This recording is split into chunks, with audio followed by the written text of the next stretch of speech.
Assalamualaikum warahmatullahi wabarakatuh.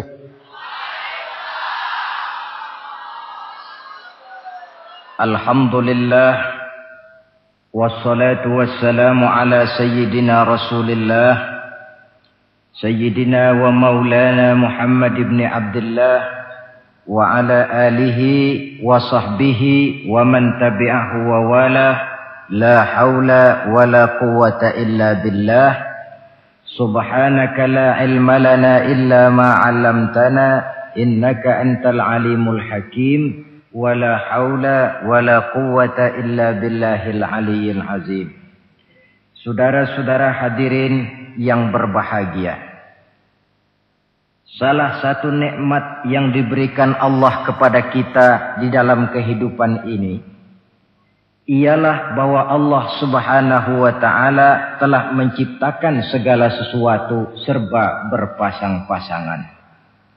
Dalam surah Yasin ayat 36 dijelaskan, Subhanallazi khalaqal azwaja kullaha mimma tumbitul ard wa min anfusihim wa mimma la ya'lamun.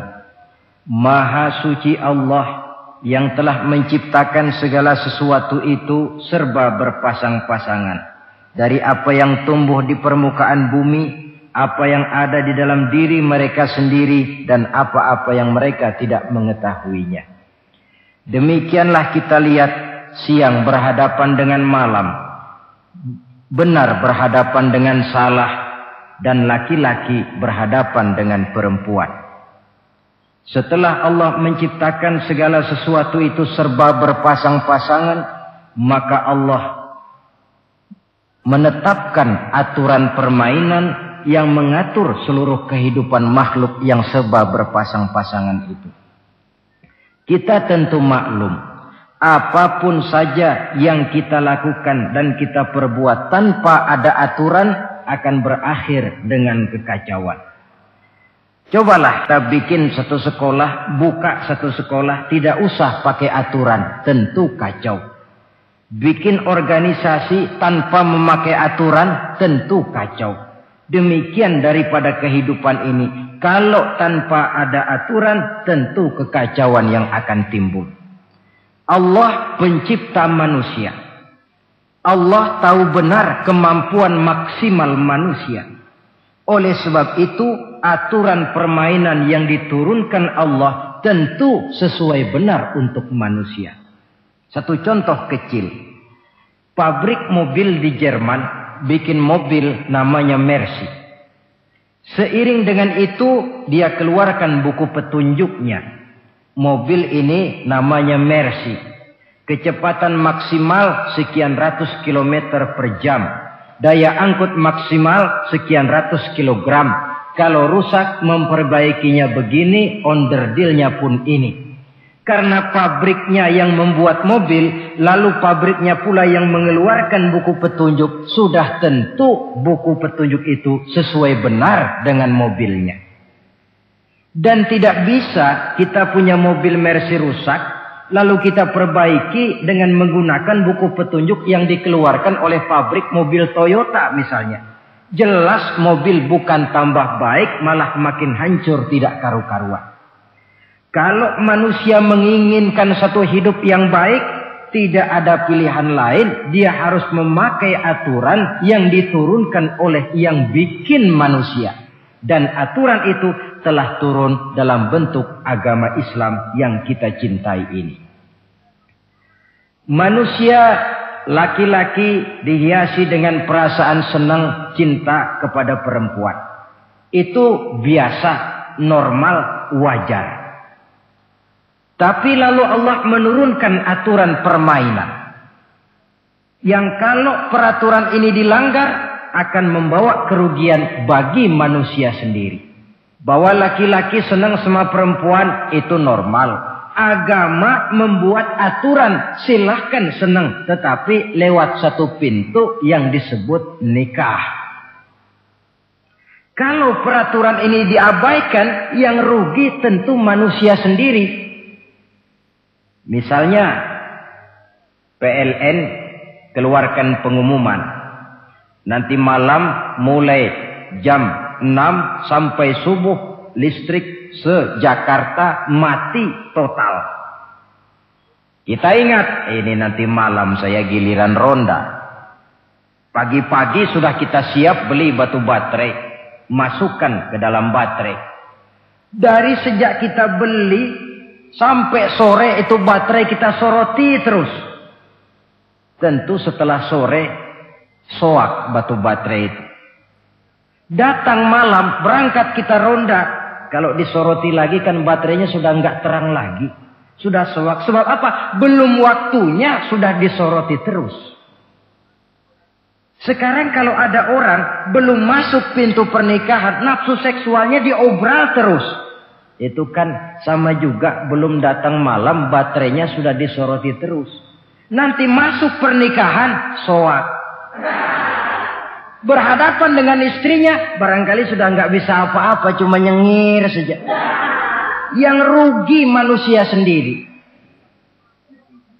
Itulah sebabnya Allah lalu mengatur bahwa laki senang sama perempuan lewat satu pintu yang disebut dengan nikah.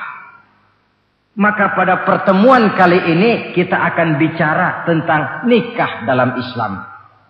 Saya bagi kepada 3 masalah pokok saja. Pertama, pengertian dan kedudukan nikah menurut Islam. Yang kedua, motivasi pernikahan. Karena apa orang itu seharusnya melakukan nikah. Dan yang ketiga, membina rumah tangga bahagia menurut contoh Rasulullah sallallahu alaihi wasallam. Hadirin yang saya hormati, kita mulai dengan yang pertama, pengertian nikah. Dalam kehidupan sehari-hari ada 2 kata yang sering kita gunakan, kawin dan nikah. Kalimat kawin kelihatannya dipergunakan oleh semua makhluk hidup. Lain dengan nikah, ini hanya digunakan khusus untuk manusia muslim. Makanya kita sering dengar orang bilang, kucing kawin, ayam kawin, kambing kawin, dan belum pernah kita dengar ada ayam nikah atau kucing nikah. Sebab apa? Nikah ini cuma dipakai oleh makhluk bernama manusia yang muslim. Apa pengertian nikah? Seorang tokoh, Abi Yahya Zakaria Al-Ansari, di dalam kitab Fathul Wahhabnya menjelaskan, an-nikahu aqdun yatadammanu ibahatal wat'i bilafzi inkahin au nahwihi. Nikah adalah akad, yaitu ijab dan qabul. Yang akad ini menjamin dibolehkannya pergaulan bebas antara laki-laki dan perempuan. Jadi kalau sementara anak muda kita beranggapan bagaimana Islam ini kolot, masa laki-laki tidak boleh bergaul dengan perempuan, itu anggapan salah. Islam bukan saja tidak melarang, malah menganjurkan laki-laki bergaul dengan perempuan sebebas-bebasnya. Sepanjang pergaulan itu bisa dipertanggungjawabkan baik menurut hukum negara, lebih-lebih menurut hukum agama. Coba orang kalau sudah akad, sudah ijab qabul, ada saksi, ada wali, selesai itu dia masuk ke dalam kamar berdua, bergaul di situ sebebas-bebasnya, itu saya kira 100% halal. Tidak perlu lagi orang curiga, tidak perlu lagi sembunyi-sembunyi. Kenapa? Ini bentuk pergaulan yang bisa dipertanggungjawabkan. Kalau tidak, dengan dalih new morality, kebudayaan modern, lalu melakukan yang disebut free love, free sex, samen liven, hidup bersama tanpa nikah alias kumpul kebo. Dan saya kira itu kebo cuma mewakili saja. Artinya begitulah kalau binatang itu kumpul. Sebab kumpul kucing pun saya kira begitu. Kumpul ayam pun begitu. Kebo cuma mewakili binatang. dalam kalimat itu. Tengoklah berapa banyak sudah bayi-bayi yang lahir ke dunia ini tanpa tahu kemana dia harus memanggil bapak. Berapa banyak gadis-gadis bergelimpangan jadi korban dari orang-orang yang tidak bertanggung jawab. Itu semua merupakan ironi. Maka menjauhkan manusia dari aturan agama pada hakikatnya sama dengan usaha membinatangkan manusia. Bahkan kalau manusia sudah jauh dari aturan agama, sanggup berbuat lebih buas daripada binatang. Kita tahu yang namanya bajing itu makanannya cuma kelapa. Tapi bajingan itu bukan cuma kelapa, kabel telepon doyan kok bajingan itu. Jauh lebih buas daripada yang namanya binatang. Maka agama ini mengatur agar manusia sebagai makhluk yang mulia hidup secara mulia. Jangan manusia kita ini, binatang saja. Kalau saudara ada yang punya kucing di rumah, saudara taruh di depannya, saudara sendiri yang langsung kasih ikan di piring, kasih kucing. Aduh, dia akan makan dengan tenang, nikmat, lahap, tidak nengok kiri, tengok kanan. Kenapa? Dia yakin betul yang dia makan itu sudah resmi, sah. Sebab apa? Tuan rumah yang kasih. Tapi kalau si kucing ngambil sendiri di dapur, mencuri dia, setelah dapat dia bawa lari, makan pun tidak tenang. Kenapa? Mesti nengok kiri, nengok kanan. Rupanya instingnya pun bekerja. Ini bukan hak saya mencuri. Saudara-saudara, tengok orang yang sudah terlibat dalam pergaulan suami istri yang sah. Itu kan gak perlu tengok kanan, tengok kiri. Gak perlu takut-takut. Kenapa? Sudah sah. Tapi kalau yang bukan istrinya, wah itu bu, sudah seperti kucing nyolong ikan, tengok kiri, tengok kanan, tidak pernah mengalami ketenangan. Itu selintas pengertian nikah. Lalu bagaimana kedudukan nikah menurut Islam? Ternyata nikah dalam pandangan Islam tidak cuma sekedar untuk memenuhi kebutuhan biologis manusia. Tidak cuma sekedar untuk memperkembangbiakkan keturunan. Tidak cuma sekedar untuk mendapat ketenangan hidup. Lebih tinggi daripada sekedar itu, nikah dalam pandangan Islam ibadah. Jadi kalau kita ditanya, Pak, ibadah apa yang paling enak dalam Islam? Jawabannya jelas, nikah. Begitu enaknya ibadah yang namanya nikah ini, sampai yang sudah pernah pun pengen ulangan. Namanya ibadah. Tetapi tentu ada konsekuensi. Oleh karena nikah ibadah, dan semua ibadah dalam Islam tidak boleh dikerjakan setengah hati atau main-main. Sholat ibadah tidak boleh main-main atau setengah hati atau coba-coba. Puasa ibadah tidak boleh main-main, setengah hati atau coba-coba. Dan oleh karena nikah pun ibadah, punya nilai sakral, juga tidak boleh main-main, setengah hati atau coba-coba. Dus nikah eksperimen tidak dikenal dalam Islam. Mas, saya dengar sampean sudah nikah ya? Iya mas, saya cuma nyoba saja kok ini kok. Kalau enak terus, enggak ya bubar. Ini tidak ada nikah eksperimen. Sebab dia punya nilai sakral yang bermotifkan ibadah. Itu pengertian dan kedudukan nikah. Lalu apa motivasi suatu pernikahan? Karena apa seharusnya orang nikah itu? Apa landasannya? Saudara, hadis yang diriwayatkan oleh Imam Bukhari, Muslim, Abu Dawud dan Ibnu Majah dari Abi Hurairah menjelaskan Nabi bersabda, "Tunkahul mar'atu li arba'in." Nikahilah perempuan karena 4 perkara.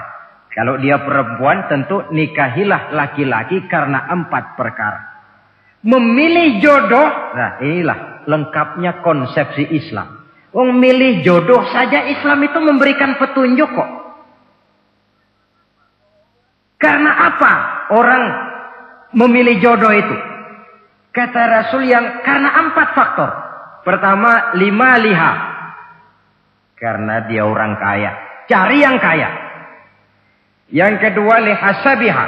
Karena dia keturunan orang baik-baik. Cari keturunan orang baik-baik. Yang ketiga, lijamaliha. Karena dia cantik. Cari yang cantik. Dan yang keempat, lidiniha. Karena dia orang taat beragama. Cari orang yang taat beragama. Kalau berkumpul keempat-empatnya, rasanya surga dunia sudah. Coba lihat. Suami mana sih yang tidak bangga punya istri cantik, kaya, keturunan orang baik-baik, lalu taat beragama? Atau istri mana sih yang tidak bangga punya suami ganteng, kaya, keturunan orang baik-baik, dan taat pula beragama?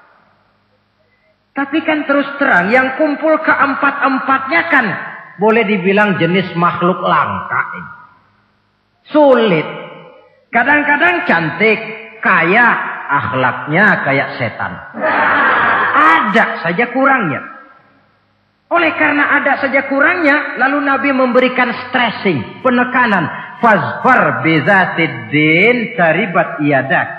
Pilih orang yang taat melaksanakan agama, niscaya hidupmu akan berkah. Jadi motivasi suatu pernikahan hendaknya agama. Apa rahasianya? Mari kita lihat.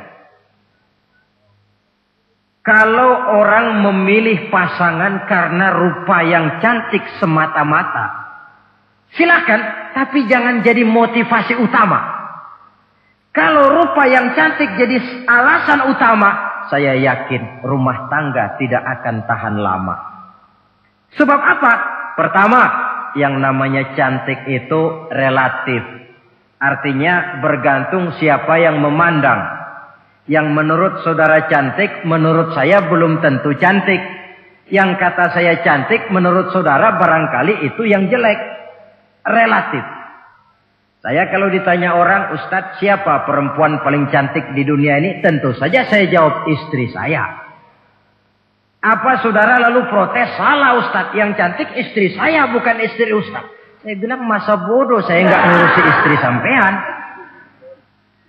Cantik itu relatif. Sehingga di kalangan para ahli cinta, ahli cinta, sampai sekarang masih jadi perdebatan. Sebenarnya cantik yang bikin orang jatuh cinta, apa cinta yang membuat orang jadi kelihatan cantik? Dua-duanya bisa terjadi. Mungkin karena cantik orang jatuh cinta, dan bisa juga karena sudah kadung cinta orang kelihatannya jadi cantik. Tapi yang jelas cantik relatif. Yang relatif tidak bisa dijadikan sandaran utama. Yang kedua, yang namanya cantik itu temporer. Artinya berubah oleh pergeseran masa dan pertukaran waktu. Sekarang dia cantik, of course. Sedang sweet 17-an, sedang honeymoon, sedang bulan madu, sedang pengantin baru. Tentu saja cantik. Punya dia anak 1, kecantikan mulai menurun. Punya dia anak 2, kulit mulai keriput. Punya dia anak 3, apalagi tak pandai bersolek. Sudahlah onderdil mulai pada copot. Kalau rumah tangga didasarkan kepada rupa yang cantik saja, selesailah rumah tangga sampai di situ. Yang ketiga, di atas langit, rupanya masih ada langit lagi. Di atas yang kita anggap cantik, rupanya masih ada yang lebih cantik. Kalau cantik yang kita kejar, kita akan jadi petualang yang pindah dari perempuan satu ke perempuan yang lain. Cinta bajak laut namanya. Di mana kapal berlabuh, di sana cinta mendarat. Saudara hadirin yang saya hormati, padahal sate dengan singkong itu kan bedanya cuma di tenggorokan. Kalau sudah masuk ke dalam perut, kenyangnya barangkali sama. Malah barangkali besok pagi kalau keluar lebih tidak enak baunya sate itu daripada singkong. Makanya orang kalau sudah nikah oleh Nabi dipesan, apabila kamu di jalan melihat perempuan yang membuat kamu kagum, cepat-cepatlah pulang ke rumah. Sebab apa? Sebab yang perempuan cantik di jalan kau lihat itu punya, istrimu juga di rumah punya. Gak percaya cobalah pulang, akurin, sama itu. Silahkan cari yang cantik, tapi jangan dijadikan motivasi utama. Yang kedua, kalau perkawinan, pernikahan cuma karena harta, silahkan cari yang kaya. Tapi kan harta itu, kata Imamul Ghazali, al-mal zillun zail. Harta bagaikan bayangan. Sore di sebelah barat, tengah hari di tengah, sore pindah ke sebelah timur. Hari ini dia kaya, besok dia bangkrut. Roda itu berputar. Kalau harta dijadikan pilihan utama, boleh jadi dalam hidup berumah tangga ada pepatah, ada uang abang disayang, tidak ada uang abang melayang. Artinya pun rumah tangga tidak akan tahan lama. Yang ketiga, kalau karena keturunan, persilahkan cari keturunan yang baik-baik. Namun toh pada akhirnya orang diajarkan bahwa kita ini mau besar atau tidak, bukan dengan jalan menyempeng kepada kebesaran orang lain, tetapi ditentukan oleh kepribadian kita sendiri. Sekarang kalau karena agama, Nabi berikan penekanan fazfar bizatid din taribat yadak. Pilih orang yang taat beragama, niscaya hidupmu akan beruntung. Apa rahasianya? Tidak lain rumah tangga Rasulullah Sallallahu Alaihi Wasallam. Yang ini artinya kita sudah masuk kepada bagian ketiga, bagaimana membina rumah tangga bahagia menurut contoh baginda Nabi. Saudara, bagaimana sih rumah tangga Rasul itu? Kelihatan dari dua ucapannya, pendek, singkat, tapi punya pengertian filosofis yang mendalam. Dua kalimat saja beliau bilang tentang rumah tangganya, yaitu baiti jannati, rumah tanggaku laksana sorga bagiku. Bayangkan, kalau seorang suami sudah mampu berkata macam begitu, bahagia hidupnya. Ini barangkali tantangan buat kita semua. Mampukah kita di rumah tangga berkata semacam perkataan beliau tadi? Baiti jannati, rumah tanggaku laksana sorga bagiku. Padahal dari sejarah kita baca, Rasul itu rumahnya kecil. Tidurnya di atas pelepah daun korma. Sampai berbekas di pipinya. Sarapan paginya seteguk zam-zam, sepotong roti, kadang-kadang 3 butir korma.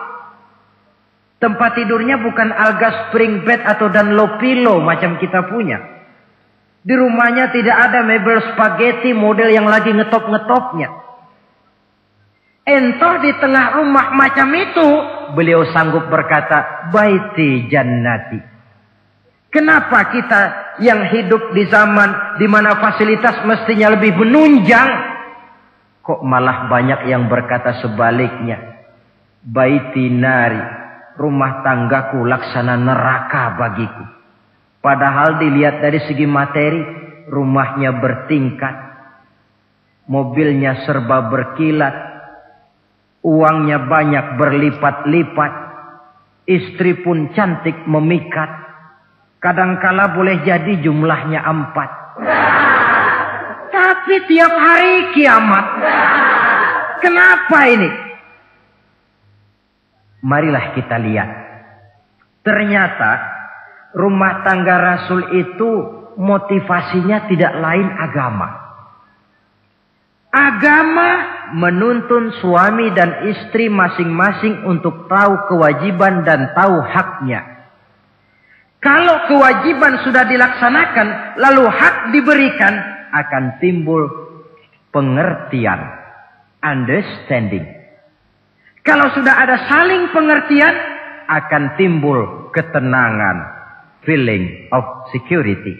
Dan ketenangan tangga utama untuk mencapai yang disebut bahagia.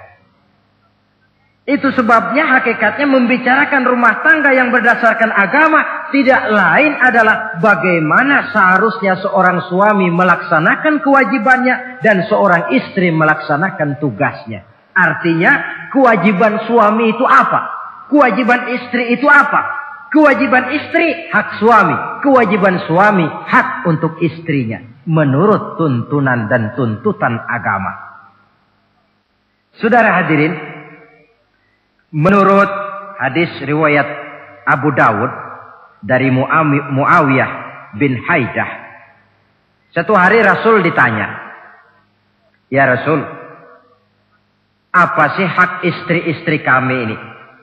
Artinya kewajiban kami sebagai suami ini apa?" Rasul menjawab, pertama, "Antat'amaha iza ta'imta." Kau beri istrimu makan sebagaimana engkau makan. Kewajiban seorang suami.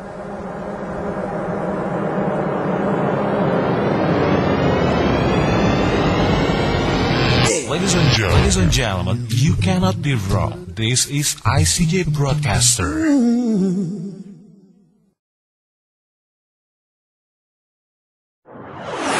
Ladies and gentlemen, this is the Integral CJ's Management presents. Nah, saudara hadirin. Tetapi seorang istri pun, kalau sudah diberikan nafkah oleh suaminya untuk mengatur makanan, dia harus pandai mengaturnya dengan sebaik-baiknya. Menu yang teratur, gizi yang lengkap. Dan saya kira yang namanya 4 sehat 5 sempurna itu kan tidak berarti bahwa hidup ini harus serba mewah. Tidak. Yang penting ada variasi.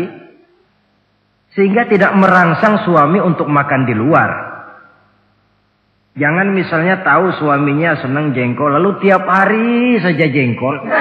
Itu kan bisa kejengkolan suami. Dengan demikian, masalah yang kelihatannya sepele, tetapi yang sebenarnya bisa menjaga keharmonisan atau malah keretakan rumah tangga, harus kita perhatikan dengan sebaik-baiknya. Suami memberikan nafkah. Dari jumlah itu 60% lari ke kredit, 40% lari ke dapur. Tentu pada akhirnya sang suami akan merasa curiga. Padahal barangkali istrinya pun berniat baik. Cuma hanya tidak ada keterbukaan di dalam mengurus masalah-masalah yang berhubungan dengan dapur. Inilah kewajiban yang pertama dari seorang suami. Kewajiban yang menyangkut masalah pangan. Lalu yang kedua, wataksuwaha izaktasaita. Engkau beri istrimu pakaian sebagaimana engkau berpakaian. Suami yang adil, pakaian yang dia pakai sama harganya dengan yang dibelikan untuk istrinya. Kecuali tentu kalau istrinya ridho. Zalim seorang suami, jikalau untuk dia misalnya dia beli pakaian yang mahal-mahal. Jasnya dia pakai Switzerland wool, sarungnya Samarinda. Kalau dia pakai sepatu, belilah sepatunya. Sementara istrinya cuma pakai kain belacu saja. Kenapa mesti begitu? Sebab, saudara hadirin, istri kita sebenarnya adalah bagian daripada hidup kita. Baik dia dilihat orang, baik juga kita disebut orang. Jelek dia dipandang orang, tentu jelek juga nama kita disebut orang. Apalagi hidup bermasyarakat, kadang-kadang mulut usil itu kan sudah banyak macam ragamnya. Itu siapa sih perempuan yang jalan? Kenapa? Itu pakaian yang tidak dipakai sih tidak mahal, cuma pakaiannya serasi, pantas, enak dilihat. Oh, terang saja dia kan istrinya si Meun. Nah, Meun yang sedang tidur barangkali tidak tahu apa-apa mendapat sebutan baik. Cobalah kalau istri kita semaunya saja, orang akan bilang, ah itu perempuan. Kenapa? Saya gerah ngelihatnya.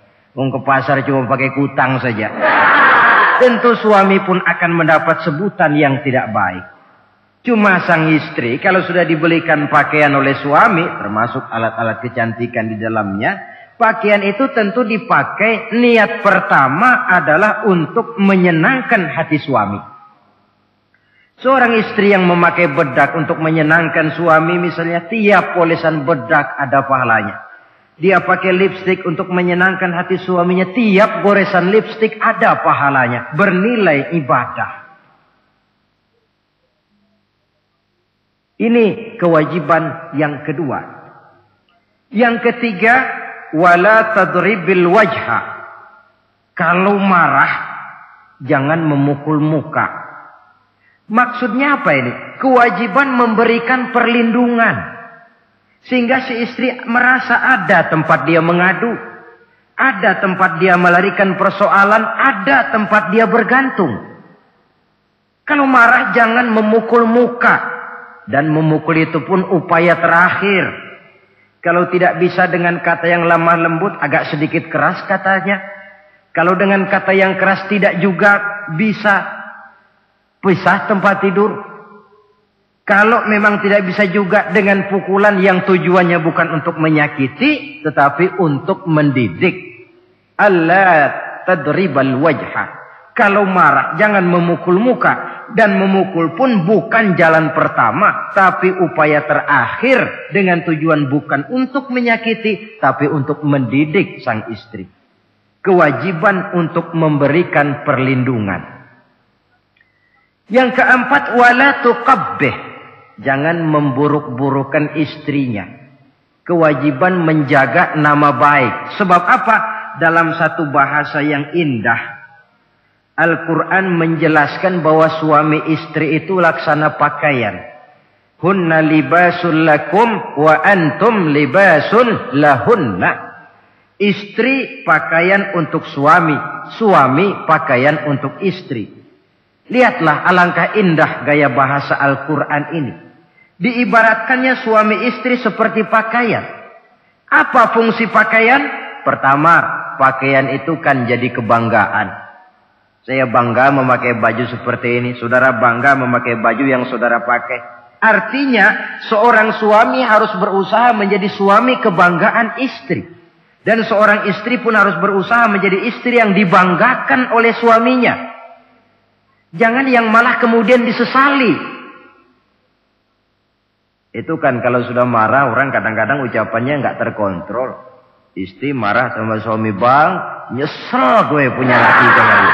Sudah hilang lagi kebanggaan. Kalau kebanggaan hilang, wibawa pun hilang.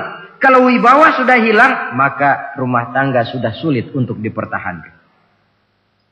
Yang kedua, yang namanya pakaian itu kan menutup aurat. Itu tujuan pakaian yang terpenting. Artinya di sini, kalau seorang istri mempunyai kekurangan, suamilah yang menutupi. Kalau seorang suami mempunyai kekurangan, istri juga harus berusaha menutupi. Jangan kekurangan suami diceritakan di pasar umum. Atau kekurangan istri dibuka di mana-mana. Itu namanya suami istri tidak berfungsi sebagai pakaian, malah justru saling membuka aurat masing-masing. Iyalah kadang-kadang penyakit ini. Kadang-kadang yang namanya perempuan dari rumah itu berangkat ngaji katanya. Sampai di pengajian apa? Suaminya diakur-akurin. Bayu bagaimana suami? Wah, suami saya payah. Dipayahkannya suaminya di mana-mana. Atau aib dan kekurangan istri diceritakan di mana-mana. Orang bertanya, gimana mas istrinya? Wah, gak maju. Loh, kenapa istrimu kan cantik? Iya, soal cantik sih iya, tapi tidurnya kok ngiler ini. Nah, ini kan nggak perlu yang macam begini ini. Tidak bisa menjaga apa yang disebut security informasi. Jadi, fungsi pakaian sebagai suami istri tidak berjalan di dalamnya. Saling menjaga kehormatan diri. Ini yang keempat. Yang kelima, wala tahjur illa fil bait. Jangan berpisah dari istri kecuali di rumah. Maksudnya begini. Kalau satu hari seorang istri suami marah kepada istrinya, tidak usah istri itu disuruh pulang ke rumah orang tuanya, ke rumah mertua lalu diusir. Tidak. Cukup pisah tempat tidur saja. Ini maknanya wala tahjur illa fil baiti. Umpamanya, dek malam ini saya sedang tidak enak pikiran. Kau tidur di kamar belakang lah, saya kamar depan. Cukup pisah tempat tidur saja. Tidak perlu istri dipulangkan ke rumah orang tuanya. Nanti umpamanya tengah malam turun hujan, udara dingin, pikiran berubah, berasa perlu, kan tinggal manggil. Tidak jauh secara psikologis ajaran semacam ini bisa kita terima. Saudara hadirin yang saya hormati, ini pada prinsipnya kewajiban seorang suami. Kewajiban yang menyangkut masalah pangan, sandang, perlindungan, memelihara kehormatan dan menjaga ketenangan di rumah tangga dengan menyelesaikan persoalan rumah tangga itu secara intern. Jangan belum apa-apa sudah mertua diundang, orang tua dibon. Persoalan belum tentu selesai tapi masalah sudah meluas. Cobalah kita selesaikan intern dulu. Kalau kemudian ternyata dianggap perlu mengundang orang tua, mertua, keluarga, baru kita upayakan ke arah itu. Ini kewajiban suami dan ini merupakan hak istri. Lalu bagaimana kewajiban istri sekarang ini? Istri kewajibannya merupakan hak untuk suami.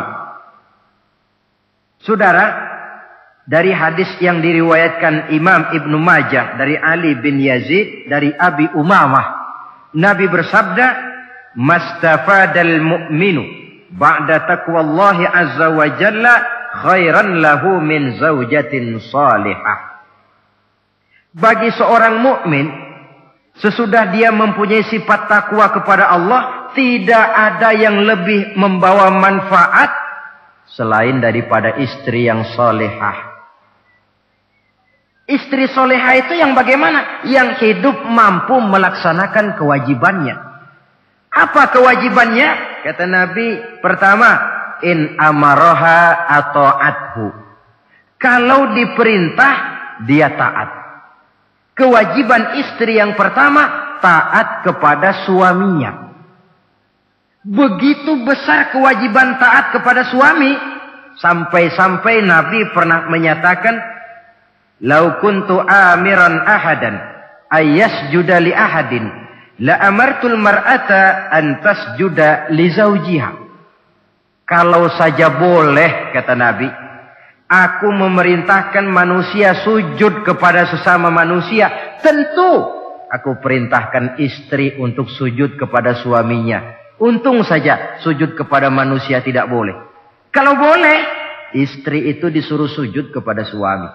Tentu karena besar hak suami atas dirinya. Yang kedua, ibadah sunnah tidak mendapat izin suami juga bukan saja tidak berpahala, malah berdosa. Umpamanya, pengantin baru, si istri kebetulan santri, malam minggu pesta, besoknya hari Senin, si istri sudah kadang biasa hidup sebagai santri, hari Senin puasa sunnah. Dia bilang sama suaminya, "Bang, besok saya mau puasa sunnah nih, hari Senin." Kata suaminya, "Kalau kau puasa juga kau kejam. Lalu kau puasa aku disuruh ngapain?" Tidak diizinkan oleh suami, dia puasa juga. Bukan saja tidak mendapat pahala, malah berdosa. Sampai amalan yang sunnah pun tidak diizinkan oleh suami, berdosa. Apalagi amalan yang mubah.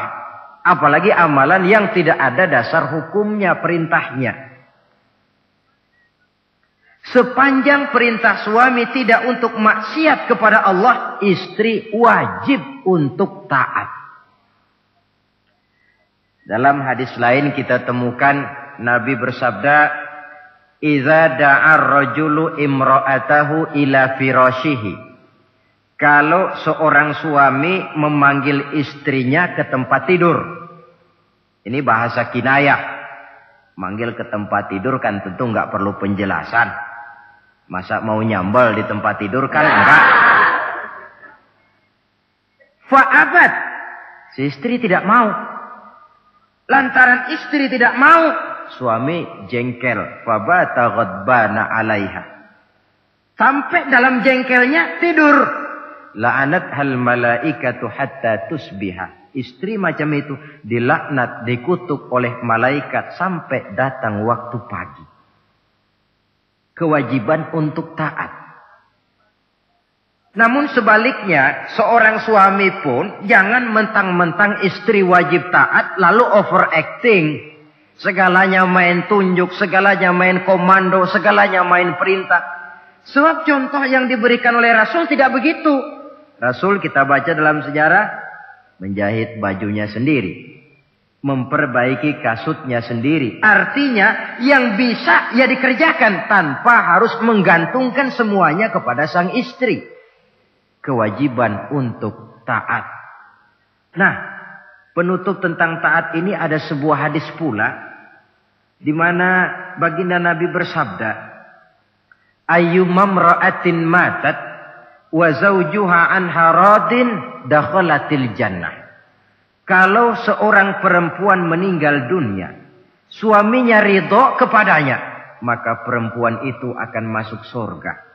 Artinya, kalau seorang istri meninggal, ya dia tukang ngaji, ya tukang sholat, ya suka puasa, ya gemar sedekah, tapi meninggal suaminya tidak ridho, pintu surga belum dibukakan sampai suaminya ridho kepadanya. Ini menggambarkan tentang besarnya kewajiban taat seorang istri kepada suaminya. Ini kewajiban pertama.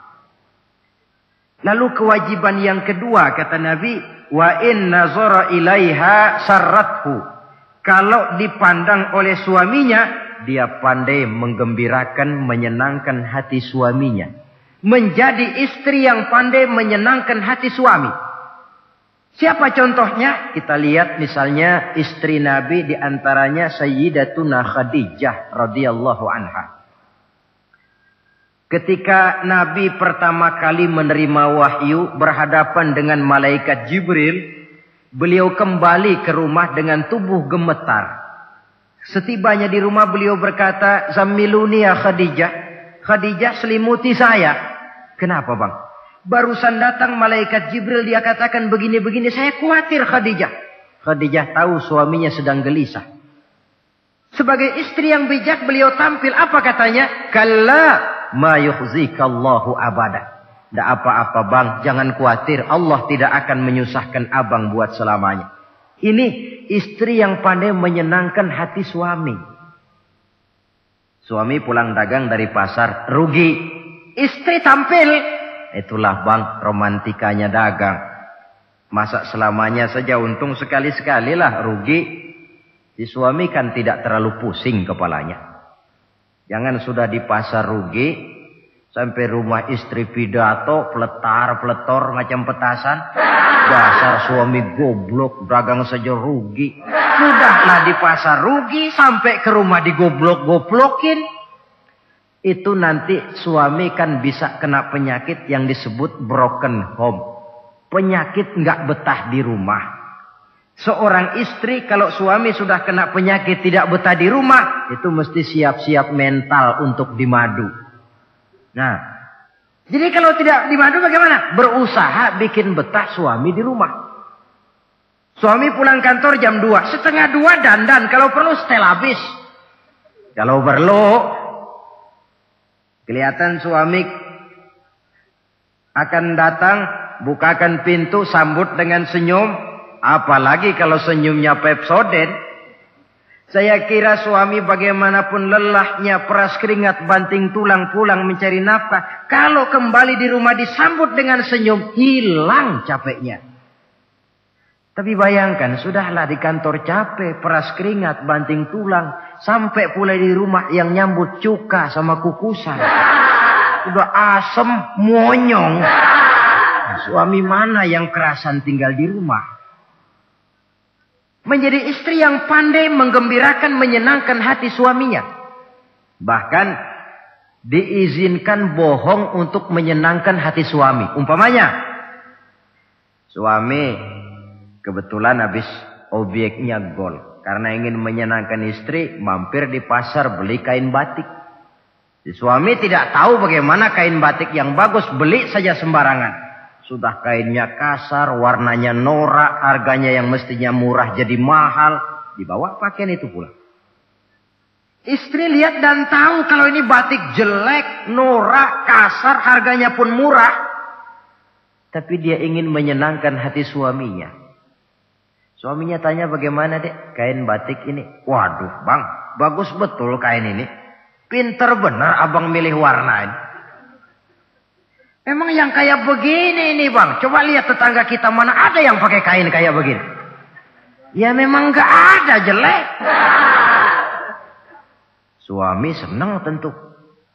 Lalu kain itu oleh istrinya, ngaji dipakai, keundangan dipakai, tidur dipakai, masak dipakai, nyuci pun dipakai. Suami makin bangga, wah kain yang saya beliin dipakai terus ini. Lain pula istrinya, dalam hati dia berpikir, biarin deh gue pakai terus biar cepat hancur, nggak ada urusan. Coba kalau waktu itu si istri jujur, dasar laki goblok, beli kain kayak begini, sono pulangin. Nah, mungkin suami yang sudah payah-payah mau menyenangkan hati istrinya malah berbalik pikirannya. Saudara hadirin, ini kelihatannya penting untuk menjaga suasana keharmonisan di dalam kehidupan berumah tangga. Begitu pula pengertian seorang suami. Rasul pernah pulang dari masjid agak larut malam, rupanya banyak orang bertanya. Ketuk pintu, Assalamualaikum. Sampai 3 kali tidak dibukakan pintu. Rupanya Aisyah lelap benar tidurnya. Rasul sadar beliau pulang kemalaman. Dan tahu istrinya capek bekerja di waktu siang. Ashraful Anbiya wal Mursalin ini menghormati istrinya. Salam 3 kali tak dibukakan pintu. Bukan marah, malah gelar sorban di depan pintu. Di situ beliau tidur. Tengah malam Aisyah mau sholat. Buka pintu, terkejut lihat suaminya tidur di depan pintu. Dibangunkan. Begitu dibangunkan, Rasul lebih dahulu berkata, Aisyah, maafkan saya. Saya pulang terlambat memang sebab banyak yang bertanya di masjid. Sudahlah tidur di depan pintu. Begitu dibukakan, beliau dulu yang minta maaf. Sulit jadi suami semacam ini. Yang enak kalau sudah nggak dibukain pintu, istri kepulesan lalu sekali buka pintu, kan yang enak kita tunjuk jidatnya, lo tidur kayak tembok ya. Saudara hadirin, menjadi istri yang pandai menyenangkan hati suaminya. Sebab tidak ada seorang suami bisa sukses, baik di medan tugas, di masyarakat, di kantor, di toko, di tempat manapun, kalau tidak ditunjang oleh peran serta dari para istrinya. Karena itulah perempuan walaupun peranannya tidak begitu kelihatan, sebenarnya sangat menentukan. Seorang suami yang jujur, polos, lugu, sederhana, sanggup menjadi koruptor ulung karena didorong-dorong oleh istrinya. Merangsang ketamakan suami. Istri dibakar oleh tetangganya. Bang, kenapa? Kau kan di kantor kepala bagian. Lalu tangga kita pegawai kecil saja bang. Tapi coba lihat istrinya kalau pakai gelang kayak pelek beca bang gelangnya. Kau kepala bagian gak bisa beliin saya macam gitu. Kepala bagian goblok. Lalu bagaimana bu, gaji saya kan sudah jelas segitu. Iya kamu kan kepala bagian. Apaan kayak di kantor sabet. Kalau sudah main sabet-sabetan begini, sudah merangsang suami untuk berbuat yang tidak baik. Kecil. Tidak begitu kelihatan, tapi sangat menentukan. Istri yang soleh, yang bisa melaksanakan kewajibannya, yaitu pandai menyenangkan hati suaminya. Ini kewajiban istri yang kedua. Yang ketiga, wa in aqsama alaihi abarrathu. Kalau suami memberikan sesuatu, dia pandai berbakti. Menjadi istri yang pandai bersyukur kepada suami. Kita ingat, ketika pulang Mi'raj kan Rasul bercerita. Saya dalam perjalanan itu diperlihatkan neraka, kata Rasul. Saya lihat kok isinya kok lebih banyak perempuan daripada laki-laki. Nah, sahabat heran. Ya Rasul, lebih banyak perempuan? Iya. Apa mereka tidak sholat? Sholat. Apa mereka tidak pernah hadir di majelis taklim? Oh, rajinan dia sama suaminya. Ada apa? Tidak pernah baca Quran? Rajin. Lalu kenapa kok isinya kebagian besar perempuan? Rasul menjawab, hunna yakfurnal asir. Mereka umumnya tidak pandai bersyukur kepada suaminya. Hujan Panas setahun dibalas dengan hujan sehari. Kalau suaminya sedikit salah sudah kehilangan pertimbangan. Tertutup seluruh kebaikannya. Yang kelihatan cuma salahnya saja. Maka sebaiknya di dalam hidup berumah tangga, baik suami maupun istri itu masing-masing sedia timbangan. Kalau satu saat suami salah, istri ambil timbangan. Timbang, suami saya salahnya ini, jasanya ini. Bertahun-tahun dia hidup mencari nafkah buat saya, membelikan pakaian untuk saya, mencarikan makan untuk saya. Salahnya ini. Timbang, mana lebih banyak salahnya atau benarnya? Dengan demikian kita akan bisa menghasilkan keputusan objektif. Giliran istri yang salah, suami yang ambil timbangan. Ukur mana lebih banyak, baiknya atau salahnya. Kalau tiap kita masing-masing punya timbangan, insya Allah nilai-nilai objektif dari suatu pertimbangan akan bisa kita temukan dalam mengambil keputusan. Istri yang pandai berbakti membalas budi daripada suaminya. Kewajiban yang keempat dari seorang istri, wa in ghaba anhu nasahathu fi nafsiha wa malihi. Kalau suami tidak ada di rumah, dia pandai menjaga kehormatan dirinya dan pandai menjaga harta suaminya. Tidak mencari kesempatan dalam kesempitan. Suami lembur, istri ngompreng. Dan pandai menjaga harta suaminya. Nah, coba lihat. Kalau seorang suami ada uang di kantongnya 100 rupiah. Ada tukang minta pengemis. Istri ambilkan saja tanpa izin suaminya uang di kantong suami 100. Dia sedekahkan. Niatnya tentu baik. Si istri dapat dosa. Si suami dapat pahala. Perbuatan sedekahnya itu betul. Tapi mengambil uang tanpa izin suami itu yang salah. Dan ternyata salah itu lebih besar daripada pahala yang dia lakukan lantaran bersedekah itu. Kalau ini terwujud, maka suasana saling mempercayai akan tumbuh. Kalau sudah saling mempercayai, rasanya akan terwujud kedamaian dan ketenangan. Suami meninggalkan rumah dengan perasaan tenang, istri pun melepas suami dengan perasaan damai, tanpa was-was, tanpa curiga, dan sebagainya. Dan ini modal yang paling utama, mewujudkan saling kepercayaan dalam membina hidup bahagia. Saudara, jadi dengan demikian, kewajiban suami dan kewajiban istri yang merupakan bagian tidak terpisahkan dari bagaimana membina rumah tangga berdasarkan tuntunan agama merupakan hal yang dicontohkan oleh Nabi kita Muhammad sallallahu alaihi wasallam. Dengan satu kesimpulan, rumah tangga Nabi bahagia karena rumah tangga itu disinari oleh ajaran-ajaran agama. Sehingga timbul saling pengertian membawa kepada ketenangan, dan ketenangan sesungguhnya tangga utama mencapai rumah tangga bahagia. Tanpa materi orang memang sulit untuk bahagia. Tapi materi semata-mata bukan merupakan jaminan bahwa orang akan hidup bahagia.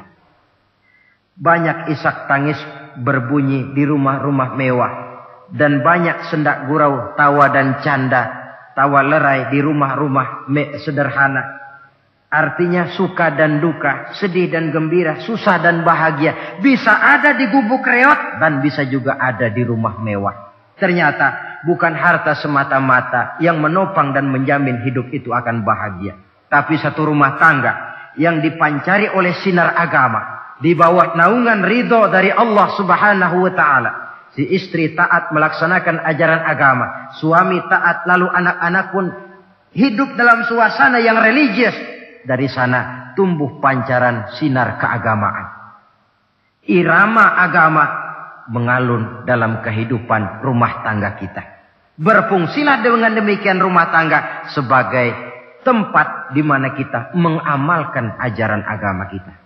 Alangkah nikmat satu rumah tangga. Istri ahli ibadah, suami pun ahli ibadah, anak-anak pun terbiasa oleh lingkungan untuk hidup melaksanakan suatu ibadah. Dan keberhasilan di rumah tangga awal untuk menuju keberhasilan di masyarakat, di tempat tugas, dan di tempat-tempat lainnya. Sebaliknya, kehancuran rumah tangga akan selalu menjadi awal kehancuran karir di masyarakat, di tempat kerja, dan di tempat-tempat lainnya. Oleh karena itu, berangkat dari hal semacam inilah, maka kita berkeyakinan rumah tangga yang bahagia ialah rumah tangga yang didasarkan kepada ajaran agama. Sehingga tercapailah kebahagiaan hidup di dunia yang langsung menopang kepada kebahagiaan hidup di akhirat nanti. Nah, inilah pembicaraan kita pada pertemuan kali ini. Dengan harapan, mudah-mudahan dari setiap rumah tangga muslim memancar sinar-sinar agama. Menjadi kubu-kubu pertahanan di mana kita menegakkan ajaran agama. Dan pada akhirnya nanti akan tercipta masyarakat yang agamis. Terwujudlah ketenangan, kedamaian, dan ketentraman. Mudah-mudahan ada manfaatnya. Lebih kurang mohon maaf. Wabillahi taufiq wal hidayah. Wassalamualaikum warahmatullahi wabarakatuh.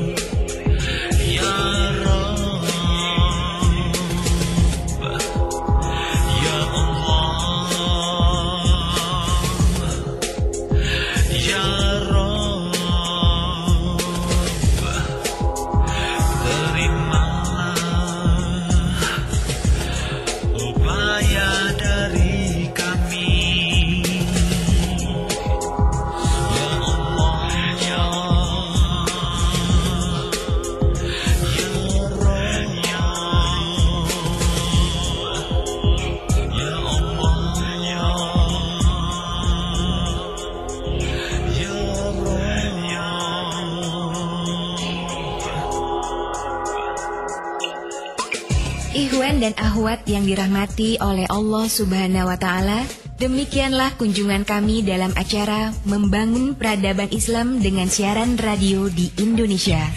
Syukur alhamdulillah atas nikmat Islam dan indahnya persaudaraan yang Allah karuniakan kepada kita semua. Semoga ilmu milik Allah dapat membentengi akidah kaum muslim dari berbagai upaya penyesatan. MPI DSRI ini merupakan komunikasi dan jabat erat di antara kami, Irena Center, Indonesian Commercial Jockey, serta berbagai media di seluruh Indonesia. Terima kasih. Wassalamualaikum warahmatullahi wabarakatuh.